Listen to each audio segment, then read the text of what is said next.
ನಮಸ್ಕಾರ. ನಮಸ್ಕಾರ. ಗಂಡ ಹೆಂಡತಿ ಕನ್ನಡ ಪದಗಳಿಗೆ ನಿಮಗೆಲ್ಲ ಸ್ವಾಗತ. ನಾನು ರವಿ ಕೃಷ್ಣಮೂರ್ತಿ ಗಂಡ, ನಾನು ಮಂಗಳಾರವಿ ಹೆಂಡತಿ.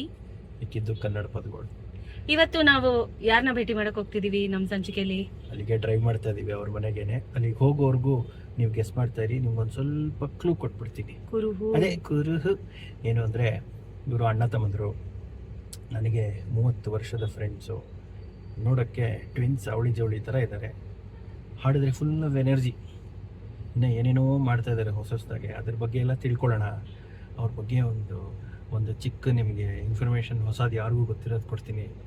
ಅದಾದಮೇಲೆ ಅವ್ರ ಕೈಲಿ ಒಂದು ಅಡುಗೆ ಮಾಡಿಸೋಣ. ಹಾಡು ಹಸೆ ಇದ್ದೇ ಇರುತ್ತೆ, ಮಾತುಕತೆನೂ ಇರುತ್ತೆ. ಇದ್ದೇ ಇರುತ್ತಲ್ಲ. ಹೌದು, ನನಗಂತೂ ಅವ್ರು ಯಾರು ಅಂತ ಗೊತ್ತಾಯ್ತು. ನೀವೆಲ್ಲ ಯೋಚನೆ ಮಾಡ್ತೀರಿ, ಅಷ್ಟೊತ್ತಿಗೆ ನಾವು ಅವ್ರ ಮನೆ ಹೋಗಿ ಸೇರ್ತೀವಿ, ಅವ್ರನ್ನ ಭೇಟಿ ಮಾಡೋಣ. ಓಕೆ, ಗೆಸ್ ಮಾಡಿದ್ರಾ ಯಾರು ಅಂತ? ಇವತ್ತು ಏನು ಕ್ಲೂ ಕೊಟ್ಟಿದ್ವಿ ಹೇಳು?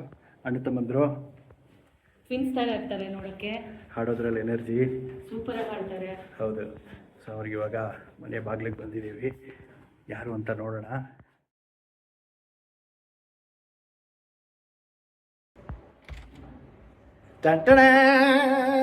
ಸೇ hello to Pradeep and Praveen, PP brothers. Welcome. ಬನ್ನಿ. ನೋಡಿದ್ರಾ ಹೆಂಗೆ ನಮಸ್ಕಾರ. ಕ್ಲೂ ಕೊಟ್ಟಿದ್ದು ಕರೆಕ್ಟ್ ಆಗಿತ್ತಲ್ವಾ? ಅಣ್ಣ ತಮ್ಮಂದ್ರು ನೋಡಿ, ಟ್ವಿನ್ ಥರ ಹೆಂಗಿದ್ದಾರೆ ಇಬ್ರು ಟ್ವಿನ್ಸ್ ಅಲ್ವಾ? 30 ವರ್ಷದ ಫ್ರೆಂಡ್ಸ್ ಟ್ವಿನ್ಸ್ ಥರನೇ ಇದ್ದಾರೆ ಅಂತ ಹೇಳಿದ್ನಲ್ಲ. ಹಾಡೋದ್ರಲ್ಲಿ ಎನರ್ಜಿ ಇವತ್ತೆಲ್ಲ ಗೊತ್ತಾಗುತ್ತೆ. Thank you so much. Thank you. Thank you. ಎಲ್ಲರಿಗೂ ತಿರ್ಗಾ ಪ್ರವೀಣ ಪ್ರದೀಪನ್ ಮನೆಯಿಂದ ಕನ್ನಡ ಪದಗಳಿಗೆ, ಗಂಡ ಹೆಂಡತಿ ಕನ್ನಡ ಪದಗಳಿಗೆ ನಿಮಗೆಲ್ಲ ಸ್ವಾಗತ, ಸುಸ್ವಾಗತ. ಚೈತ್ರ ನವಮಿಯಂದು ಜನಿಸಿ ಜಗವ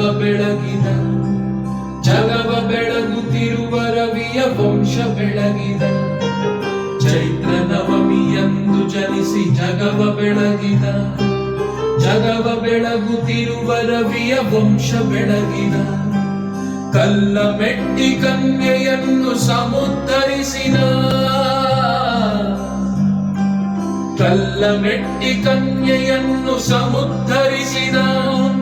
ಮಣ್ಣ ಮಗಳ ಕರವ ಪಿಡಿದು ಸ್ವಯಂ ವರಿಸಿದ.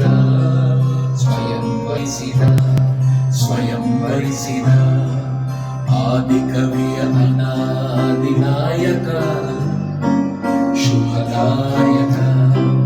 ರಾಮಚಂದ್ರ ಸುಗುಣ ಸಾಂದ್ರ ಆದರ್ಶದ ನಿಸ್ಸಂದ್ರ. ರಾಮಚಂದ್ರ ಸುಗುಣ ಸಾಂದ್ರ ಆದರ್ಶದ ನಿಸ್ಸಂದ್ರ. ರಾಮ ರಾಮ ರಾಮ ರಾಮ ರಾಮ ರಾಮ ರಾಮ ರಾಮ ರಾಮ ರಾಮ ಶ್ರೀರಾಮ ರಾಮ ರಾಮ ರಾಮ ರಾಮ ರಾಮ ರಾಮ ರಾಮ ರಾಮ ರಾಮ. ಈಗ ನಮ್ಮ ಗಂಡ ಹೆಂಡತಿ ಕನ್ನಡ ಪದಗಳು ಅಡಿಗೆ ಸೆಗ್ಮೆಂಟ್ಗೆ ಬರೋಣ. ನಮಗೋಸ್ಕರ ನೀವಿಬ್ರು ಏನ್ ಅಡಿಗೆ ಮಾಡಿ ತೋರಿಸ್ತಿದ್ದೀರಾ? ಹೀರೆಬೇಳೆ ಚಟ್ನಿ. ಸೂಪರ್, ಬಹಳ ಚೆನ್ನಾಗಿರುತ್ತೆ ಮಾತ್ರ. ಹೌದಾ? Very unique. ನಮ್ಮ ಶಾಂದ್ರಟ್ಲೆಯಿಂದ ಮಾಡ್ಕೊಂಡು ಬಂದಿದ್ದೀವಿ. Very nice. ಪ್ರವೀಣ್ ಅವರೇ, ಈ ಚಟ್ನಿ ಮಾಡಕ್ಕೆ ಏನೇನು ಪದಾರ್ಥಗಳು ಬೇಕು ದಯಮಾಡಿ ಒಂಚೂರು ನಮ್ಮ ವೀಕ್ಷಕರಿಗೆ ಎಲ್ಲ ಹೇಳ್ಬಿಡಿ. ಖಂಡಿತ. ಇದಕ್ಕೆ ಬೇಕಾಗಿರೋದು ಹೀರೆಕಾಯಿ ಹೆಚ್ಚಿರೋದು, ತೆಂಗಿನಕಾಯಿ, ಮೆಣಸಿನಕಾಯಿ, ಉಪ್ಪು ರುಚಿಗೆ ತಕ್ಕಷ್ಟು, ಜೀರಿಗೆ, ಬೆಲ್ಲ ಒಂದು ಸ್ವಲ್ಪ ಟೇಸ್ಟ್ಗೆ, ಹುಳಿಗೆ ಹುಣಸೆ ಹಣ್ಣು, ಕರಿಬೇವಿನ ಸೊಪ್ಪು, ತೊಗರಿಬೇಳೆ, ಕಡಲೆಬೇಳೆ. ಈಗ ಮೆಣಸಿನಕಾಯಿ ಖಾರದ್ದು ಮತ್ತೆ ಬ್ಯಾಡ್ಗಿ ಎರಡು ಇಟ್ಕೊಂಡಿದ್ದೀರಾ? ಸ್ವಲ್ಪ ಕಲರ್ ಆ್ಯಂಡ್ ಸ್ಪೈಸಿ ಎರಡು ಬರುತ್ತೆ. ಓಕೆ, ಮತ್ತಿನ್ನೇಕೆ ತಡ, ಹೇಗೆ ಮಾಡೋದು ಅಂತ ಬ್ರದರ್ಸ್, ಪಿ ಬ್ರದರ್ಸ್ ನಮಗೆ ಹೀರೆಬೇಳೆ ಚಟ್ನಿನ ಹೇಗೆ ಮಾಡೋದು ಅಂತ ಹೇಳ್ಕೊಡ್ತಾರೆ. ಬನ್ನಿ ನೋಡ್ಕೊಳ್ಳೋಣ. ಎಸ್, ಮೊದಲು ಚೂರು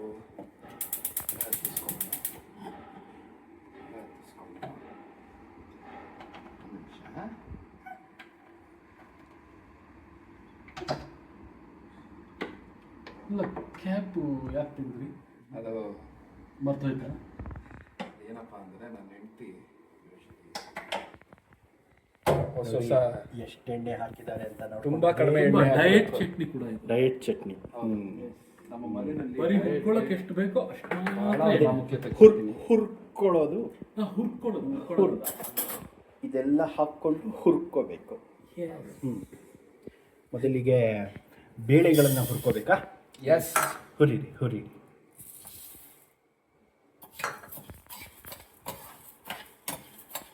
ಗೋಲ್ಡನ್ ಬ್ರೌನ್ ಆಗಬೇಕು, ಒಳ್ಳೆ ಅರೋಮ ಬರಬೇಕು.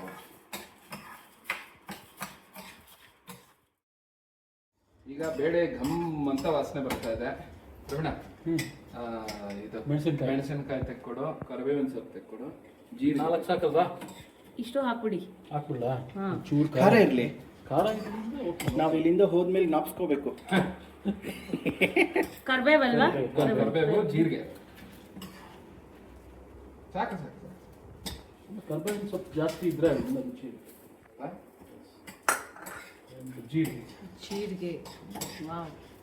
ನಮ್ಮನೇಲಿ ಮಾಡ್ತೀವಿ, ಆದರೆ ಜೀರಿಗೆ ಉಪಯೋಗಿಸಲ್ಲ. ಆಮೇಲೆ ತೊಗರಿಬೇಳೆನೂ ಉಪಯೋಗಿಸಲ್ಲ, ಬರೀ ಕಡಲೆಬೇಳೆ ಚಟ್ನಿ ಮಾಡೋದು. ಇದು ಒಂಥರ ಹೊಸದಾಗಿದೆ. ನಾಳೆಯಿಂದ ಉಪಯೋಗಿಸೋಕೆ ಶುರು ಮಾಡ್ತೇವೆ.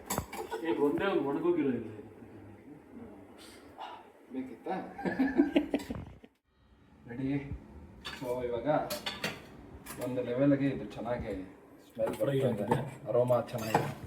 ಇವಾಗ ಇದನ್ನು ಒಂದು ಅಗಲವಾಗಿರುವಂಥ ತಟ್ಟೆನಲ್ಲಿ ಹಾಕ್ಕೊಂಡ್ರೆ ಅದು ಆರ್ಕೊಳ್ಳುತ್ತೆ.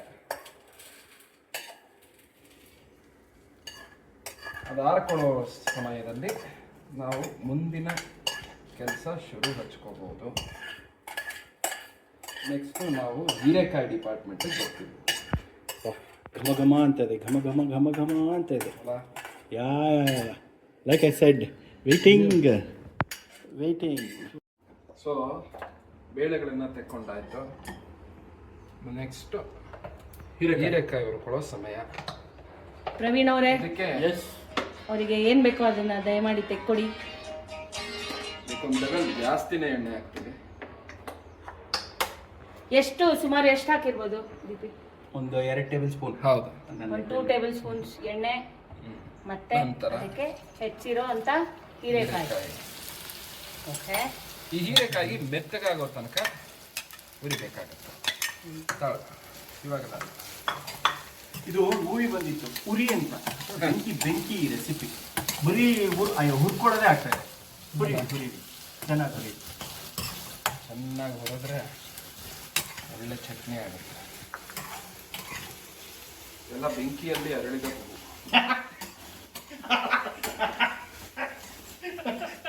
ಬೆಂಕಿಯಲ್ಲಿ ಹರಡಿದ ಹೂವು. ಪ್ರವೀಣ್ ಅವರೇ, ನೀವು ಮಾರಲ್ ಸಪೋರ್ಟ್ ಅಥವಾ ನೀವು ಒಂಚೂರು ಏನಾದ್ರು ಮಾಡ್ತೀರಾ? ಅಲ್ಲ, ನಾವು ಡೈರೆಕ್ಟ್ ಮಾಡ್ತೀವಿ ಯೂಶಲಿ. ಅದೇ ಕೇಳಿದ್ದು. ಸ್ವಲ್ಪ ಪ್ರೊಡ್ಯೂಸ್ ಮಾಡಿ ಪರವಾಗಿಲ್ಲ. ಎಕ್ಸಿಕ್ಯೂಟಿವ್ ಅವರು ಕುರಿಯುತ್ತಿರುವ ಒಂದು ವೈಖರಿಯನ್ನು ನೋಡಿದರೆ ಅಡಿಗೆ ಮಾಡಿ ಅಭ್ಯಾಸ ಇದೆ ಅಂತ ಹೇಳುತ್ತೆ. ಬೇಕಾದಷ್ಟು ಅಭ್ಯಾಸ ಇದೆ, ಮಾಡೋದು ಕಡಿಮೆ. ಏನು ಅಂದರೆ, ಈ ಪ್ರವೀಣ ಸಿಕ್ಕಾಪಟ್ಟೆ ಅವನ ಪ್ರೊಫೆಷನಲ್ ಲೈಫಲ್ಲಿ ಎಲ್ಲ ಕಡೆ ಓಡಾಡ್ತಾ ಇರ್ತಾನೆ. ಪಾಪ ಬೇರೆ ಊರುಗಳಿಗೆ, ಬೇರೆ ದೇಶಗಳಿಗೆ ಹೋದಾಗ ವಿಧಿ ಇಲ್ಲ, ಮಾಡ್ಕೊಂಡು ತಿನ್ಬೇಕು. ಹಾಗಾಗಿ ಪಾಪ ಸರ್ವೈವಲ್ ಸ್ಕಿಲ್ಸ್ ಚೆನ್ನಾಗಿದೆ ಹುಡುಗಂಗೆ. ನೋಡಿ ಎಂಥವ್ರು ನೋಡ್ತಿದ್ದೀವಿ ನಾವು. Super brothers, all the best. Thank you. ನಾವು ಚಟ್ನಿ ತಿಂದು ಅದನ್ನು ಅರ್ಗಿಸ್ಕೊಂಡು ನೆಮ್ಮದಿಯಾಗಿರೋಂಗೆ ಮಾಡಿ, ಏನು ಜಾಸ್ತಿ ಗಿಸ್ತಿ ಹಾಕ್ಬಿಟ್ಟು ಹೊಟ್ಟೆ ನೋವು ಬರ್ದಿರೋ ಮಾಡಿ. ಇನ್ಫ್ಯಾಕ್ಟ್ ನಾನು ಇವ್ರು 30 ವರ್ಷದಿಂದ ಫ್ರೆಂಡ್ಸ್, ಆದ್ರೂ ಈ ನನ್ನ ಮಕ್ಕಳು ಇನ್ನೂ ಅಡುಗೆ ತಿಂದಿಲ್ಲ. ಇವತ್ತು ಹೊಸ, ಅದು ನಮಗೂ ಪ್ರಯೋಗ. ಲ್ಯಾಬ್ ರ್ಯಾಟ್ ನಾವು ಇವತ್ತು. Thank me Ravi. ಪೋರ್ಚುಗಲ್ ಹೋದಾಗ ಅಲ್ಲಿ ಒಂದು ಬಾಂಗ್ಲಾದೇಶಿ ರೆಸ್ಟೋರೆಂಟ್ ಹೋಗಿ ಅವನಿಗೆ ಚಿತ್ರಾನ್ನ ಹೇಳ್ಕೊಟ್ಟು ಬರೀ ಬಿರಿಯಾನಿನ ತಿಂದು ಬೇಜಾರಾಗಿತ್ತು. ಚಿತ್ರಾನ್ನ ಹೇಳ್ಕೊಟ್ಟು ಅವನ ಮಾಡಿಸ್ಕೊಂಡು ತಿಂದಿದ್ರು. ಕನ್ನಡದವ್ರು ನೋಡ್ರಿ, ಎಲ್ಲೋದ್ರೂ ನಾವು ಬರೀ ನಮ್ದು ಮಾತ್ರ ನೋಡ್ಕೊಳ್ತೀರಾ, ಬೇರೆಯವ್ರಿಗೂ ಹೆಲ್ಪ್ ಮಾಡಿ. ಐ ಆಮ್ ಶೋರ್ ಆ ಬಾಂಗ್ಲಾದೇಶಿ ರೆಸ್ಟೋರೆಂಟ್ ಅಲ್ಲಿ ಇವನು ಹೇಳ್ಕೊಟ್ಟಿರೋ ರೆಸಿಪಿ ಇವತ್ತು ಮಾತಾಡ್ತಾನೆ ನಾನು. ಐ ಆಮ್ ಶೋರ್ ಪೋರ್ಚುಗಲ್ಗೆ ಹೋದಾಗ ನೋಡ್ಕೊಂಡ್ಬನ್ನಿ, ಗೊತ್ತಾಗತ್ತೆ. ಇವಾಗ ನೆಕ್ಸ್ಟ್ ಹುಣಸೆ ಹಣ್ಣ ಹಾಕೋಣ. ಎಷ್ಟು ಹಾಕ್ತೀರಾ ಹುಣಸೆ ಹಣ್ಣು? ಸ್ವಲ್ಪ ಮಾತ್ರ, ಒಂದು ನಿಂಬೆಹಣ್ಣು ಗಾತ್ರ, ಪುಟಾಣಿ ನಿಂಬೆಹಣ್ಣು ಗಾತ್ರ ಅಂತ ಇಟ್ಕೊಳ್ಳಿ. 2 ಗೋಲಿ ಗಾತ್ರ ಅನ್ಕೊಳ್ಳಿ. ಹಾಂ, ಹುಳಿ ಸ್ವಲ್ಪ ಮುಂದಿಟ್ಕೊಳ್ಳೋರು ಒಂದು ಸ್ವಲ್ಪ ಜಾಸ್ತಿ ಹಾಕೋಬೋದು ಅಂತ. ಇದರಲ್ಲಿ ಹುಳಿ ಮುಂದೆ ಇದ್ರೆ ಚೆನ್ನಾಗಿರಲ್ಲ. ಹಾಂ, ಖಾರ ಇರ್ಬೋದು ಬೇಕಾದ್ರೆ. ಖಾರವಾಗಿರಲಿ, ಹುಳಿ ಸ್ವಲ್ಪ ಹಿಂದಿದ್ರೆ ಚೆನ್ನಾಗಿರುತ್ತೆ, ಮುಂದಿರಬಾರ್ದಂತೆ ಹುಳಿ. ಡೈರೆಕ್ಟರ್ ಸಾಹೇಬರು ಇರ್ತಾರೆ, ಸೊ ಅವ್ರ ರೆಸಿಪಿ ನಾವು ಅಂದ್ರೆ ನೀವು ಹಾಕಿರೋ ಮೆಣಸಿನಕಾಯಿಗೆ ಅಷ್ಟು ಹುಣಸೆ ಹಣ್ಣು ಐ ಥಿಂಕ್ ಕರೆಕ್ಟ್ ಆಗಿರುತ್ತೆ. ಹೀರೆಕಾಯಿ ಹುಣಸೆ ಹಣ್ಣು ಚೆನ್ನಾಗಾಗಿದೆ. ಇವಾಗ ಇದನ್ನು ಹೀಗೆ ತೆಗೆದು ಹೀಗಿಡೋದು. ನಂಗೂ ಹಸಿವೆ ಆಗಿದೆ, ಹಾಗಾಗಿ ಬೇಗ ಅದು ಆರಿ ಮಿಕ್ಸಿಗೆ ಹಾಕಿ ರುಬ್ಬಿ ಚೆನ್ನಾಗಿ ಅನ್ನಕ್ಕೆ ಸೇರಿಸಿ ತಿನ್ಬಿಡೋಣ. ಅದೇ ನಾವು ಹೇಳ್ತೀವಲ್ಲ ಯಾವಾಗಲೂ ರುಬ್ಬಿಂಡ್ಯಾ, ಇವಾಗ ರುಬ್ಬಿಂಡ್ಯಾಗಿ ರೆಡಿ ಆಗಿದೆ. ಸ್ವಲ್ಪ ಆರಬೇಕು. ಅಲ್ಲಿ ಹೀರೆಕಾಯಿ ಆರ್ತಾ ಇದೆ, ಇಲ್ಲಿ ಬೇಳೆಗಳ ಮಿಶ್ರಣ ಆರ್ತಾ ಇದೆ. ಇನ್ನೇನು 2 ನಿಮಿಷದಲ್ಲಿ ಗ್ಯಾಪಲ್ಲಿ ಒಂದು ಸ್ವಲ್ಪ ಅನ್ನ ಮಾಡ್ಕೊಂಡ್ಬಿಡೋಣ. ಬಿಸಿ ಬಿಸಿ ಅನ್ನಕ್ಕೆ ತುಪ್ಪ ಹಾಕ್ಕೊಂಡು ವಾಂಚಿಂಡ್ಯಾ. ಸೊ ನೆಕ್ಸ್ಟ್ ಸ್ಟೆಪ್ ಏನು ದೀಪಿ? ಇವಾಗ ಮಿಕ್ಸಿಗೆ ಹಾಕದೆ. ಸೊ ಬೇಳೆ ಎಲ್ಲ ತಯಾರಾಗಿದೆ, ಆರಿದೆ. ಆರಿರೋ ಬೇಳೆನ ಫಸ್ಟ್ ರುಬ್ಬಿಡೋಣ. ಸೊ ತೊಗರಿ ಬೇಳೆ, ಕಡಲೆಬೇಳೆ, ಮೆಣಸಿನಕಾಯಿ, ಕರಿಬೇವಿನ ಸೊಪ್ಪು, ಹೀರೆಕಾಯಿ ಇವಾಗಲೇ ಹಾಕಬಾರ್ದು. ಇದರಿಂದ ನಿಮ್ಗೆಲ್ಲ ಏನ್ ತಿಳಿತಾ ಇದೆ ವೀಕ್ಷಕರೇ, ಇವ್ರು ಈ ಚಟ್ನಿ ಮಾಡಿಲ್ಲ. ನೀನ್ ಚಟ್ನಿ ರುಬ್ಬಂದ್ರೆ ಪ್ರವೀಣನ್ ರುಬ್ತಾ ಇದೆಯಲ್ಲ ಹಾಕೊಂಡು. ತಕ್ಕ ಮಟ್ಟಕ್ಕೆ ಆಗ್ಲೇ ಘಮ ಬರ್ತಾ ಇದೆ ದೀಪಿ, ಹಸಿವೆ ಜಾಸ್ತಿ ಆಗ್ತಾ ಇದೆ. ಚೂರು ನೀರು ಹಾಕೊಳ್ಳೋಣ. ಈಗ ಅದಕ್ಕೆ ಹೀರೆಕಾಯಿ ಮತ್ತೆ ಹುಣಸೆ ಹಣ್ಣು ಹುರ್ಕೊಂಡಿದ್ರಲ್ಲ ಅದನ್ನ ಹಾಕಿದೀರಾ? ಸೊ ಹೀರೆಕಾಯಿ ಹುರ್ಕೊಳ್ಳೋಕೆ ಎಷ್ಟು ಎಣ್ಣೆ ಇತ್ತು ಅಷ್ಟು ಎಣ್ಣೆ ಈಸ್ ಓಕೆ. ಅದು ರೆಸಿಡ್ಯೂಯಲ್ ಎಣ್ಣೆ ಎಷ್ಟಿರುತ್ತೋ ಅಷ್ಟು ಓಕೆ. ಅದು ಆ ಎಣ್ಣೆನಲ್ಲಿ ಅದ್ರ ಫ್ಲೇವರ್ ಎಲ್ಲ ಇಳ್ಕೊಂಡಿರುತ್ತೆ. That will add the taste. ಹೌದು, ಒಗ್ಗರಣೆಗೆ ಒಂದು ಸ್ವಲ್ಪ ಎಣ್ಣೆ ಹಾಕೋಬೇಕು. ಹೌದು, ಸ್ವಲ್ಪ ಹಾಕೊಂಡ್ರೆ ಸಾಕು. ಕೆಲವರು ತುಪ್ಪದ ಒಗ್ಗರಣೆ ಹಾಕೊಂತಾರೆ, ಚೆನ್ನಾಗಿರಲ್ಲ. ಆದ್ರೂ ದೀಪಿ ಪ್ರೋ ತರ ಅಡುಗೆ ಮಾಡ್ತಿಲ್ವಾ? ಏನು ವೇಸ್ಟ್ ಮಾಡಿದೆ ಅಲ್ಲ? ಆಗಲೇ ಹೇಳ್ದಂಗೆ ಗಟ್ಟಿ ಇರಬೇಕು ಚಟ್ನಿ. ಸೊ ಸ್ವಲ್ಪ ನೀರು. ರುಬ್ಬಿಂಡ್ಯಾ. A few moments later. Chutney ಎಲ್ಲ ಸೂಪರ್ ಆಗಿದೆ. ಈಗ ರುಬ್ಬಿದ್ದಾಗಿದೆ. ಆಹಾ, ಪರ್ಫೆಕ್ಟ್ ಟೆಕ್ಸ್ಚರ್, ಸೂಪರ್ ಟೆಕ್ಸ್ಚರ್ ಕಣ. ಸೊ ಈಗ ಒಂದು ಒಗ್ಗರಣೆ ಹಾಕಿಬಿಟ್ರೆ ಹಾ, ತಿನ್ನಕ್ಕೆ ರೆಡಿ. ನಾನು ತಟ್ಟೆ ಹಿಡ್ಕೊಂಡ್ ಬರ್ತೀನಿ ಹೋಗ್ಬಿಟ್ಟು. ತಿನ್ನಕ್ಕೆ ನಾವು ರೆಡಿಪ್ಪ. ಹೀರೆಬೇಳೆ ಚಟ್ನಿ ರೆಡಿ ಇದೆ. ಪ್ರವೀಣ್ ಪ್ರದೀಪ್ ಬ್ರದರ್ಸ್ ಇಬ್ಬರು ಸೇರಿ ಮಾಡಿರೋದು. ಅದರ ಕ್ರೆಡಿಟ್ ನ ರವಿ ಕೃಷ್ಣಮೂರ್ತಿ ಅವರು ತಗೋತಾ ಇದ್ದಾರೆ. ಯಾರ ಕೈಯಲ್ಲಿ ಚಟ್ನಿ ಇದೆಯೋ ಅವರೇ ಮಾಡಿರೋದು ಅಂತ ನೋಡಿ. ನಾವು ಮಾರಲ್ ಸಪೋರ್ಟ್, ಆದ್ರೆ ಚಟ್ನಿ ನಮಗೆ ಕೀರ್ತಿ. ಸೂಪರ್ ವಾಸನೆ ಬರ್ತಾ ಇದೆ. ಇನ್ನು 2 ನಿಮಿಷಕ್ಕೆ ಅನ್ನಕ್ಕೆ ಸೇರಿಸಿ ಬ್ಯಾಟಿಂಗ್ ಮಾಡ್ಬಿಟ್ಟು ಹೇಗಿತ್ತು ಅಂತ ಖಂಡಿತ ಹೇಳ್ತೀವಿ. ಹೇಳಿ ನೋಡಿ, ಸಮುದ್ಯತ ದೀಪಿ ಪ್ರೋ ದೀಪ್ ಇದೆನಲ್ಲ, ಪ್ರೊಫೆಷನಲ್ ದೀಪಿ. ಅವ್ರ ಮಗಳು ದೀಪಿ ಈಗ ತಾನೇ ಸ್ಕೂಲಿಂದ ಬಂದ್ಲು. ಅಲ್ಲಿಂದ ಬರ್ತಾನೆ ಕೇಳ್ಕೊಂಬಂದ್ಲು ಏನು ವಾಸನೆ ಅಂತ. ನಾವು ರೆಡಿ ಇದೀವಿ. ತಿನ್ಬಿಟ್ಟು ನಿಮ್ಗೆ ರುಚಿ ಹೇಳ್ತೀವಿ. ನೀತಾ ಅಂತ ಪ್ರದೀಪ್ ಅವರ ಹೆಂಡತಿ. ನಮಸ್ಕಾರ. ಆಗ್ಲೇ ಮೀಟ್ ಮಾಡಿದ್ರಿ ಸಮುದ್ಯತ. ಹಾಯ್ ಸಮುದ್ಯತ. ಅವಳಾಗ್ಲೇ ಅಡಿಗೆ ನೋಡ್ತಾ ಇದ್ದಾಳೆ. ನೀವು ಅವ್ರು ಮಾಡಿರೋ ಪ್ರವೀಣ್ ಮತ್ತೆ ಪ್ರದೀಪ್ ಅವ್ರು ಮಾಡಿರುವಂತಹ ಚಟ್ನಿ ಜೊತೆಗೆ ಮಿಕ್ಕ ಎಲ್ಲ ಅಡಿಗೆಗಳನ್ನು ತಿನ್ನಕ್ಕೆ ರೆಡಿ ಇದ್ದೀರಾ? ಎಸ್.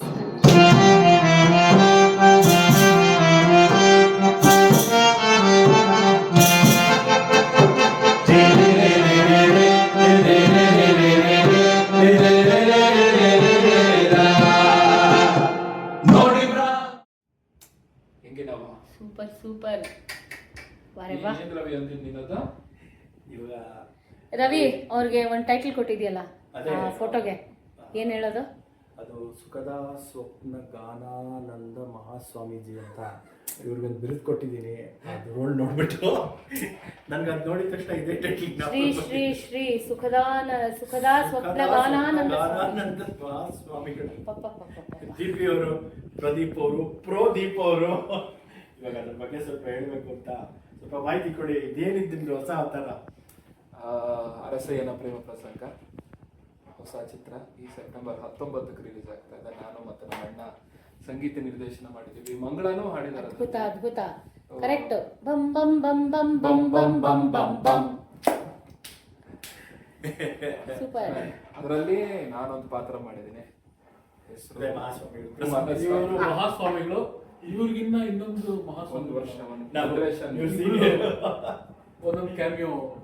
ಇವ್ರು ಸ್ವಲ್ಪ ನೆಕ್ಸ್ಟ್ ಜನರೇಷನ್ ಸ್ವಾಮಿ, ನಾನು ಸ್ವಲ್ಪ ಓಲ್ಡರ್. ನೀವು ಶ್ರೀ ಶ್ರೀ ಶ್ರೀ ಮಹಾ ಸುಖದ ಸ್ವಪ್ನ ಗಾನಾನಂದ ಸ್ವಾಮಿ ಅವರು. ಅದೇ ಇನ್ಫ್ಯಾಕ್ಟ್ ತುಂಬಾ ಜನಕ್ಕೆ ಗೊತ್ತಿಲ್ಲ. ಇವಾಗ ನಾವು ಹಾಡಿದ್ದು ಕೈಲಾಸಂ ಅವ್ರ ಹಾಡೇನೆ. ನಾವು ಕಾಲೇಜಲ್ಲಿ ಇದ್ದಾಗ ನಾವು ನಾಟಕ ಮಾಡಿದ್ವಿ. ಜ್ಞಾಪಕ ಇದೆ ನಿಮಗೆ? ಕೈಲಾಸ ಉಂಟು. ಅಮ್ಮ ಅವ್ರ ಗಂಡ. ಅಮ್ಮ ಅವ್ರ ಗಂಡ. ಅಮ್ಮ ಅವ್ರ ಬೇರೆ ಯಾರೋ, ನಾನು ಅದರಲ್ಲೂ ನಾನು ಅಮ್ಮ ಅವ್ರ ಗಂಡನ ಪಾತ್ರನೇ. ಸೊ ಅವಾಗ ಆಕ್ಟಿಂಗ್ ಮಾಡಿದ್ದವರು ಇವಾಗ ತಿರ್ಗಾ ಆಕ್ಟಿಂಗಿಗೆ ಆಮೇಲೆ ಸಾಕಷ್ಟು ಆಕ್ಟಿಂಗ್ ಮಾಡಿದ್ದೀರಾ? ಎಲ್ಲೆಲ್ಲಿ ಮಾಡಿದ್ದೀರಾ? ಯಾವ್ಯಾವ ಆಕ್ಟಿಂಗ್ ಮಾಡಿದ್ದೀರಿ? ನಾಟಕಗಳು. ಇನ್ಫ್ಯಾಕ್ಟ್ ತುಂಬಾ ಜನಕ್ಕೆ ಗೊತ್ತಿಲ್ಲ, Praveena Pradeepa extensively involved in stage, ಆಮೇಲೆ ಬಿಹೈಂಡ್ ದಿ ಸ್ಟೇಜ್ ತುಂಬಾ ಕೆಲಸ ಮಾಡಿದ್ದಾರೆ. ಆ್ಯಂಡ್ ತುಂಬಾ ನಾಟಕಗಳಿಗೆ ಮ್ಯೂಸಿಕ್ ಕೊಟ್ಟಿದ್ದಾರೆ. ಥಿಯೇಟರು, ಸಂಘಟನೆ, ಥಿಯೇಟರಲ್ಲಿ ಬಹಳ ಇರ್ತಿದ್ದ ಕೈ ಇವರು. ತುಂಬ ಜನಕ್ಕೆ ಗೊತ್ತಿಲ್ಲ. ಸೊ ಅವಾಗಲೇ ಹೇಳಿದ್ನಲ್ಲ, ಇವ್ರ ಬಗ್ಗೆ ಒಂದು ಇನ್ಫಾರ್ಮೇಷನ್ ಕೊಡ್ತೀನಿ ಅಂತ. ಇದೆ ನೋಡಿ, ಒಂದು ಸೀಕ್ರೆಟ್ ಹೇಳಿದ್ದೀನಿ. ಥಿಯೇಟರ್, ನಿಮ್ಗೆ ಏನಾದರೂ ಥಿಯೇಟ್ರಲ್ಲಿ ಹೆಲ್ಪ್ ಬೇಕು ಅಂದರೆ you can always contact these people, they will help you. ಹಾಂ, ಸೊ ಎಲ್ಲೆಲ್ಲಿ ಯಾವ್ಯಾವ ನಾಟಕಗಳಿಗೆ ನೀವು ಮ್ಯೂಸಿಕ್ ಮಾಡಿದ್ದೀರಾ? ತುಂಬ ಜನಕ್ಕೆ ಗೊತ್ತಿಲ್ಲ ಇದು. ಸೊ ಐ ವಾಂಟ್ ಟು ಮೊದಲನೇ ನಾಟಕ ಕಂಸಾಯಣ, ಅದರಲ್ಲಿ ಕೌತಾರ್ ಸರ್ ಮ್ಯೂಸಿಕ್ಕು, ಅಲ್ಲಿಂದ ನಾವೇ ಶುರು ಆಯಿತು. ಆಮೇಲಿಂದ ಮಾಯಾಮೃಗ ನಾಟಕ, ಅದರಲ್ಲಿ ಮ್ಯೂಸಿಕ್ ಪ್ಲಸ್ ಆಕ್ಟಿಂಗ್. ನಾನು ಆಕ್ಟ್ ಮಾಡಿದ್ದೀನಿ, ಅವನು ಆಕ್ಟ್ ನಾನು ಮಾಡಿದ್ದೀನಿ. ಸುರೇಶ್. ಆಮೇಲೆ ಅಬಚೂರಿನ ಪೋಸ್ಟ್ ಆಫೀಸ್ ಅಂತ, ಆ ಅಬಚೂರಿನ ಪೋಸ್ಟ್ ಆಫೀಸ್ ಕಂಪ್ಲೀಟ್ ರೀಡಿಸೈನ್ ಮಾಡಿದ್ರು ತೇಜಸ್ವಿ ಅವರ ನಾಟಕ. ಅದಕ್ಕೆ ನಾನು ಪ್ರದೀಪ್ ಪೂರ್ಣಚಂದ್ರ ನಾಟಕ, ಅದಕ್ಕೆ ಇಬ್ರು ಮ್ಯೂಸಿಕ್ ಮಾಡಿದ್ವಿ. ಅಂಡ್ ಆ ಮ್ಯೂಸಿಕ್ ಅವಾಗ ಕಿಮಾ ಅವಾರ್ಡ್ ಕೂಡ ನಮ್ಗೆ best music directors for theatre music ಅಂತ. ಅದಾದ್ಮೇಲಿಂದ location chalk circle META awards nominate ಆಗಿತ್ತು. ಅಂಡ್ ವಿದ್ಯಾರ್ಥಿ ಭವನ್ ಒಂದು ಇನ್ನೋವೇಟಿವ್ ನಾಟಕ. ಕರೆಕ್ಟ್. ಆಮೇಲೆ ಇನ್ನೊಂದು ಬಹಳ ಎಕ್ಸ್ಪೆರಿಮೆಂಟ್ ನಾಟಕ, ಒಂದು ಬೈಸಿಕಲ್ ಥೀಫ್ ಅಂತ ಮಾಡಿದ್ವಿ. ಅದರಲ್ಲಿ ಮೇಳದಲ್ಲಿ ನಾವೆಲ್ಲ ಒಂದು ಇನ್ಸ್ಟ್ರೂಮೆಂಟ್ ಇರಲಿಲ್ಲ, ಆದ್ರೆ ನಾವು ಬರೀ ಚಿಟ್ಕೆ, ಚಪ್ಪಾಳೆ, ಆಮೇಲೆ ಹಾಡು ಇರಲಿಲ್ಲ, ಪೂರ್ತಿ ಮ್ಯೂಸಿಕ್ ಬರೀ ಸೌಂಡ್ಸ್ ಮೇಲೆ ವರ್ಕ್ ಮಾಡಿದ್ವಿ. 90 minutes ನಾಟಕ ಕಂಪ್ಲೀಟ್ಲಿ. ಪ್ರತಿಯೊಬ್ಬ ಇವಾಗ ಸ್ಟೇಜ್ ಮೇಲೆ ಯಾರೋ ಮಾಡ್ತಿದ್ದಾರೆ ಅಂದ್ರೆ, ಈಗ ಅವ್ರ ಪಾತ್ರ ಮುಗಿದ ತಕ್ಷಣ ಅವ್ರು ಬ್ಯಾಕ್ ಸ್ಟೇಜ್ ಹೋಗಂಗಿಲ್ಲ, ಅವರಲ್ಲೇ ಸೈಡಲ್ಲಿ ಮೇಳದಲ್ಲಿ ಕೂತ್ಕೊಂಡು ಏನಾದರೂ ಒಂದು ಸೌಂಡ್ ಮಾಡಬೇಕು. ಆ ಥರ ಎಕ್ಸ್ಟೆನ್ಸಿವ್ ಆಗಿ ವರ್ಕ್ ಮಾಡಿ ಒಂದು ವೆರಿ ಇನ್ನೋವೇಟಿವ್ ಆಗಿ ಡಿಸೈನ್ ಮಾಡಿ. ಸೊ ಇನ್ನೂ ಬೇಕಾದಷ್ಟು. ಆಮೇಲೆ ಲೆಕ್ಕ ಇವನು ಬದುಕು ಜಟಕ ಬಂಡಿ ಅಂತ ಒಂದು ನಾಟಕ, ಇವನು ಸುಜಯ್ ರಾಜ್ಗುರು ಮಾಡಿದ್ದು. I think more than 50 shows ಆಗಿತ್ತು. ಅಂಡ್ ನಾವು ಮಾಡಿದ ಮಾಯಾಮೃಗ ಒಂದು 25ಕ್ಕಿಂತ ಜಾಸ್ತಿ ಶೋಸ್ ಆಗಿತ್ತು. ಆಮೇಲೆ ಬಿರುಕು, ಅದಕ್ಕಿಂತ ಮುಂಚೆ ನಾವು ಬಹಳ ಸ್ಟಾರ್ಟ್ ಮಾಡಿದಾಗ ಗುಲಾಮನ ಸ್ವಾತಂತ್ರ್ಯ ಯಾತ್ರೆ, ಬೇಕಾದಷ್ಟು ಇವರು 100 ನಾಟಕಕ್ಕೆ ಗ್ಯಾರಂಟಿ. ನನಗೆ 30 ವರ್ಷದಿಂದ ಇವ್ರ ಫ್ರೆಂಡ್ಸ್ ಆದ್ರೂ ಇಷ್ಟೊಂದೆಲ್ಲ ಡ್ರಾಮಾ ಮಾಡ್ತಾರೆ ಅಂದರೆ ಥಿಯೇಟ್ರಲ್ಲಿ ಇದ್ದಾರೆ ಅಂತ ನಂಗೆ ಗೊತ್ತಿರಲಿಲ್ಲ. ಇಷ್ಟೊಂದು ನಾಟಕಗಳಲ್ಲಿ ಇವರು ಪಾತ್ರ ವಹಿಸಿದ್ದಾರೆ, behind the stage and on the stage also. Super. ನಮ್ಮ ಜೊತೆ ಕೈ ಜೋಡಿಸ್ಲಿ, ನಾವು ಇವ್ರ ಜೊತೆ ಕೈ ಜೋಡಿಸೋಣ. ಮುಂದಿನ ಪ್ರಾಜೆಕ್ಟ್ಸ್ ಏನೇನಿದೆ ಹತ್ತಿರವಾದ್ದು? ನೆಕ್ಸ್ಟ್ ಇನ್ ದಿ ಫ್ಯೂ ಒಂದು ಕಮಿಂಗ್ ಅಪ್ ಏನೇನಿದೆ? ನರಸಿಂಹಸ್ವಾಮಿಗಳದೊಂದು ಹಾಂ, ಸ್ಟಡಿ ಮಾಡ್ತಾ ಇದ್ದೀವಿ. ಓಕೆ. ಸೊ ಅವ್ರದ್ದೊಂದು ಒಳ್ಳೆ ಕಾನ್ಸೆಪ್ಟ್ ಇಟ್ಕೊಂಡಿದೆ, ಇಷ್ಟರಲ್ಲೇ ಬರುತ್ತೆ. ಬರುತ್ತೆ. ಹಾಂ. ಮತ್ತೆ ದೂರದರ್ಶನದ್ದು ಹಾಂ, ಭಾವನವನ ಇಷ್ಟರಲ್ಲೇ ಅಕ್ಟೋಬರ್ ಶುರು ಆಗುತ್ತೆ ಒಂದು ಸೀರೀಸ್. ನಿಮ್ಮದೊಂದು ಎಪಿಸೋಡ್ ಪ್ಲಾನ್ ಆಗಿದೆ. ನಮ್ದೊಂದು ಎಪಿಸೋಡ್ ಇರುತ್ತೆ. ಸೊ ಹೊಸ ಪ್ರಕಾರ ಒಂದು ಸಾಲಿನ ಕವಿತೆಗಳು. ಸೊ ಅದರಿಂದ ಶುರುವಾಗಿ HSV ನಮನ, ಅದಾದ್ಮೇಲೆ ಇನ್ನು ಹಲವಾರು ಎಪಿಸೋಡ್ಸ್ ಪ್ಲಾನ್ ಆಗ್ತಾ ಇದೆ. ಬೇಂದ್ರೆ ನಮನ. ಸೊ ಹಾಗೆ ನೋಡೋಣ, ಗೀತದಲ್ಲಿ ಎಷ್ಟು ಸಾಧ್ಯವಾಗುತ್ತೋ ಅಷ್ಟು ಎಕ್ಸ್ಪೆರಿಮೆಂಟ್ಸ್ ಮಾಡೋದು, ವಿಭಿನ್ನವಾಗಿ ಆದಷ್ಟು ಸಾಕಷ್ಟು ಸಂಘಟನೆ ಮಾಡಿ ದೊಡ್ಡ ದೊಡ್ಡ ವೇದಿಕೆಗಳನ್ನು ಉಂಟಾಗಬೇಕು. ಒಂದು ಏನಂದ್ರೆ ಇವಾಗ ಎಲ್ಲೇ ಹೋದ್ರೂ ಒಂದು 10 ಇನ್ಸ್ಟ್ರೂಮೆಂಟ್ 15 ಇನ್ಸ್ಟ್ರೂಮೆಂಟ್ ಇಟ್ಕೊಂಡು ಜುಮ್ ಅಂತ ಮಾಡಬೇಕು. ಒಂದು ಶೋ ಮಾಡಿದ್ರು ಸಾಕು, ಗ್ರ್ಯಾಂಡ್ ಆಗಿರ್ಬೇಕು. We should all come together and ತುಂಬಾ ಗ್ರ್ಯಾಂಡ್ ಸ್ಕೇಲಲ್ಲಿ ಅದನ್ನ ಮಾಡಬೇಕು. ಯಾಕೆಂದ್ರೆ ಆ ಥರ ಪ್ರೋಗ್ರಾಮ್ಗಳು ತುಂಬಾ ಕಡಿಮೆ ಆಗ್ತಿದೆ. ಒಂದಷ್ಟು ಮಾಡ್ತಾ ಹೋದ್ರೆ ಇನ್ನು ಮುಂದಕ್ಕೆ ಅದು ತುಂಬಾ ದೊಡ್ಡದಾಗಿ ಬೆಳೆಯುತ್ತೆ ಅನ್ನುವಂಥ ಒಂದು ನಂಬಿಕೆ ಇದೆ. Common Guy who doesn't know anything about ಭಾವಗೀತೆ. ನಾನು ಭಾವಗೀತೆ ಕೇಳ್ಬಾ ಕರ್ಕೊಂಡಾಗ ಬರೀ ನಮ್ಮದೊಂದು ಕಾರ್ಯಕ್ರಮ, ಫುಲ್ ಹೌಸ್ ಇದ್ರು ಜನ.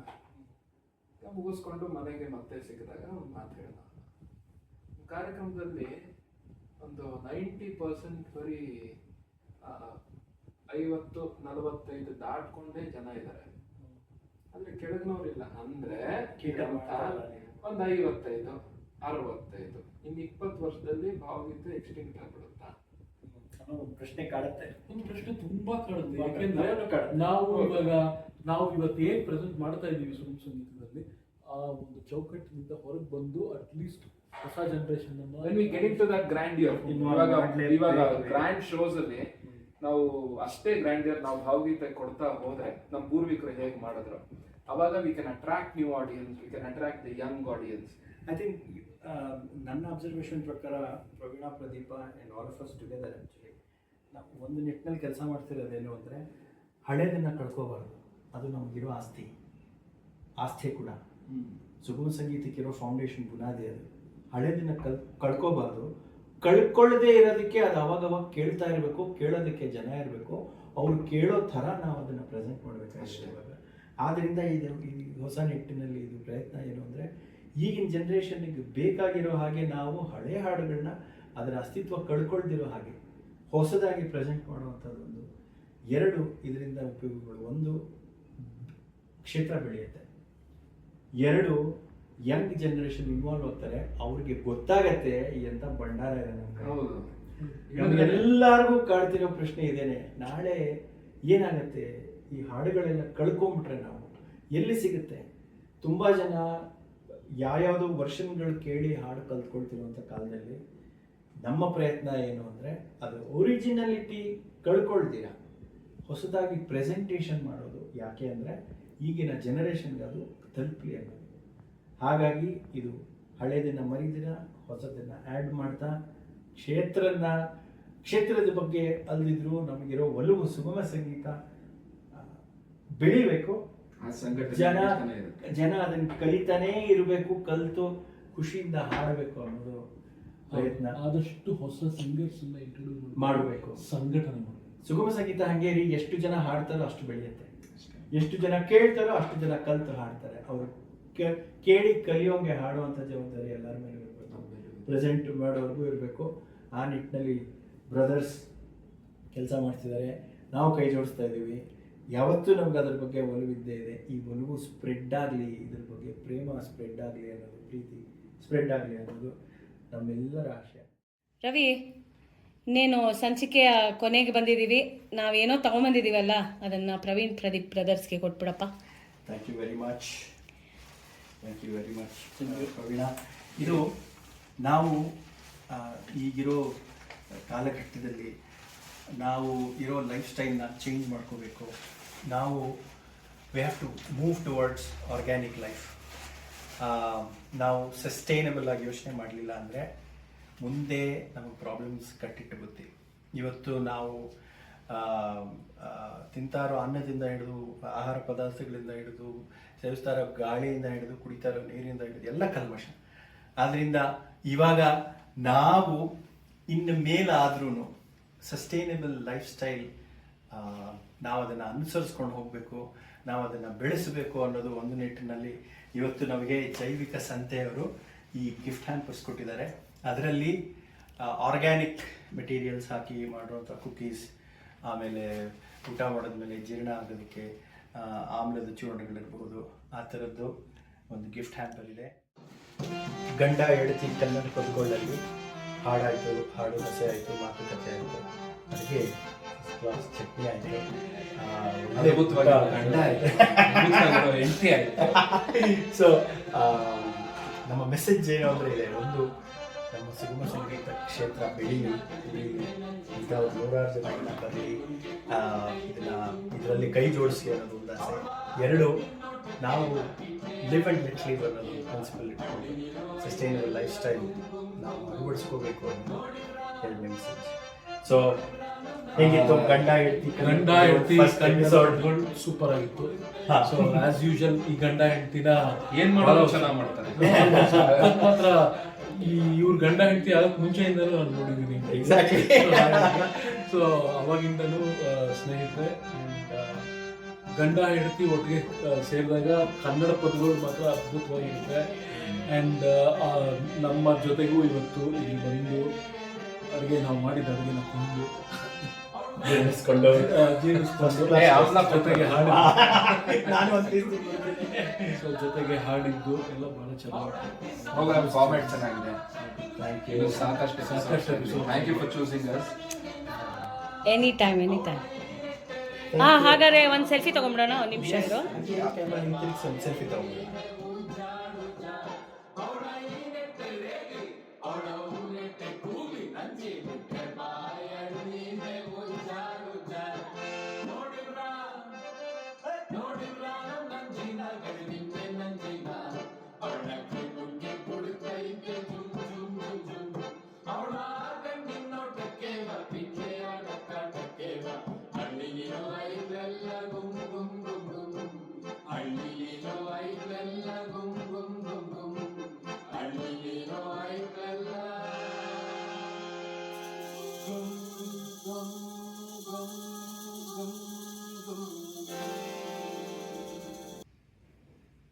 ವಿಡಿಯೋ ಆನ್ ಮಾಡಿ.